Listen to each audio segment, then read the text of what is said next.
আসসালামু আলাইকুম আমার ইউটিউব ফ্যামিলি, কি অবস্থা সবার? আই হোপ আপনারা সবাই ভালো আছেন। আলহামদুলিল্লাহ, আল্লাহ তাআলার রহমতে আমি আমার পরিবারের সবাই ভালো আছি। আজকে আপনাদের সাথে আরেকটা রেসিপি নিয়ে হাজির হয়েছি। আজকে আমি নুডলস রেসিপিটি আপনাদের সাথে শেয়ার করে নিব।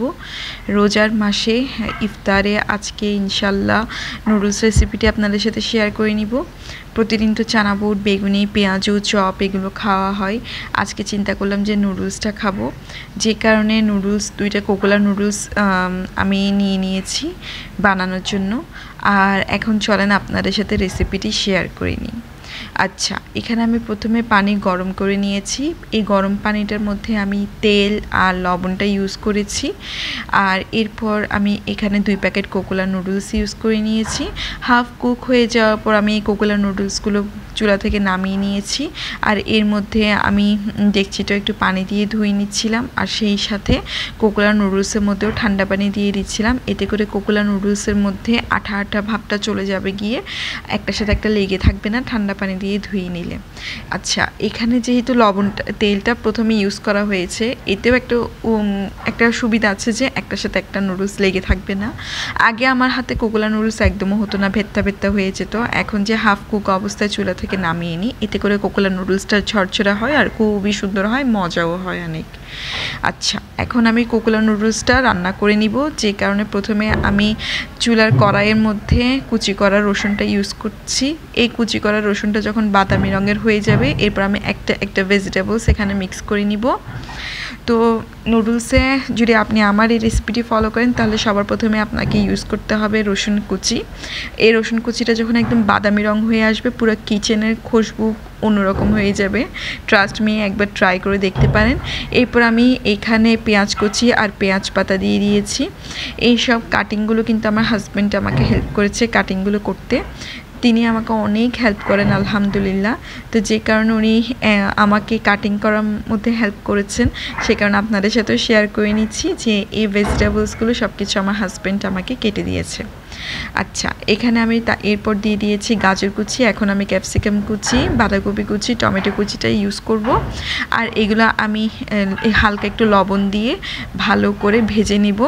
এতে করে ভেজিটেবলসের মধ্যে আর পানসা ভাবটা থাকবে না লবণ দিয়ে যখন ভেজে নিব। তো এইভাবে করে কিন্তু আমি নুডলসটা রেডি করি। আমার নুডলসটা কম বেশি বাচ্চাদের থেকে শুরু করে বড়রা কম বেশি সবাই খুব পছন্দ করে।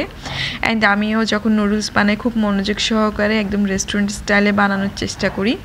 আই হোপ সো আপনাদের কাছে খুব ভালো লাগবে। এক একজন এক এক রকমভাবে নুডলস বানায়, সবার নুডলস বানানোটাই কিন্তু খুবই মজা হয়। আচ্ছা, এখানে আমি একটা মশলা ইউজ করেছি। এখানে হট টমেটো সস ছিল, লাল গুঁড়া মরিচ ছিল, আর সেই সাথে কোকোলা নুডলসের মধ্যে যে মশলাটা থাকে সেই মশলাটা ইউজ করেছি।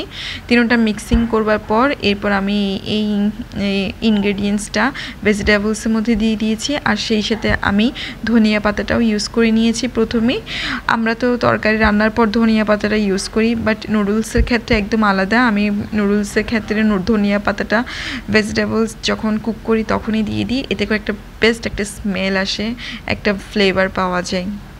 আচ্ছা, এর মধ্যে যদি আপনি থাই পাতাটা ইউজ করেন, সেটা তো একদম টেস্টের লেভেলই চেঞ্জ করে দিবে ইনশাল্লাহ।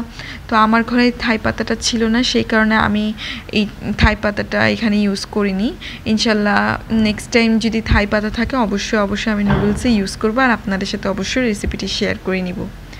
আচ্ছা, তো যেহেতু আমি একদম সাথে সাথে এই চুলা থেকে নামিয়ে নুডলসটা এখানে দিয়েছি, যে কারণে আমি কাঁটা চামচ দিয়ে মিক্সিং করে নিচ্ছি। কাঁটা চামচ দিয়ে মিক্সিং না করলে পরে দেখা যাবে যে নুডলসটা চামচের কারণে কোনো ভেঙে গেলে বা এটার স্ট্রাকচার নষ্ট হয়ে গেলে এটা একদম হালুয়ার মতো হয়ে যাবে, যেটা আমি একদম টোটালি চাই না। সেই কারণে ফার্স্টে আমি কাঁটা চামচ দিয়ে প্রথমে মিক্সিং করে নিয়েছি ভেজিটেবলসের সাথে এই নুডলসগুলো।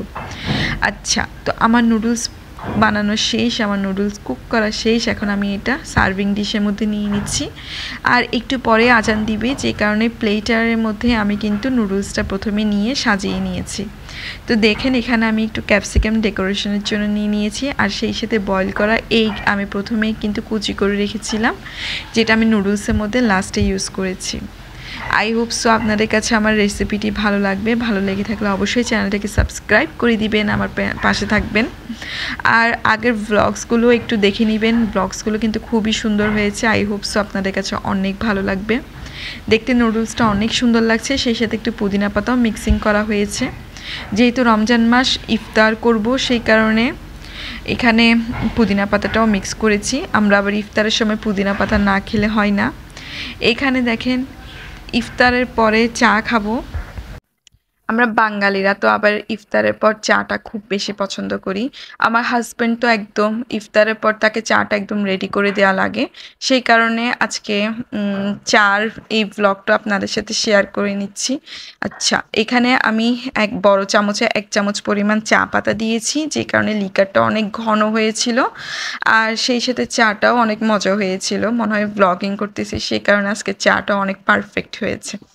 আচ্ছা, তো এদিকে দেখেন আমার চা বানানোটা শেষ। দুধ চিনি দোনোটা মিক্সিং করবার পর লিকারটাও মিক্স করে নিচ্ছি।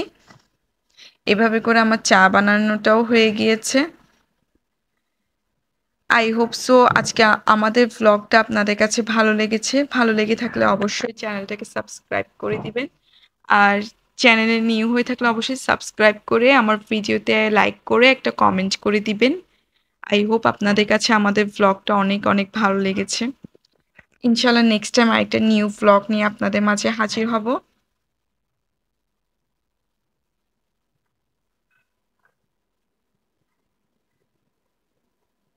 আমার এদিকে চাটা ঢালার সময় চাগুলো পড়ে গিয়েছিল, যে কারণে আমি ভালো করে এটা ক্লিন করে নিয়েছি।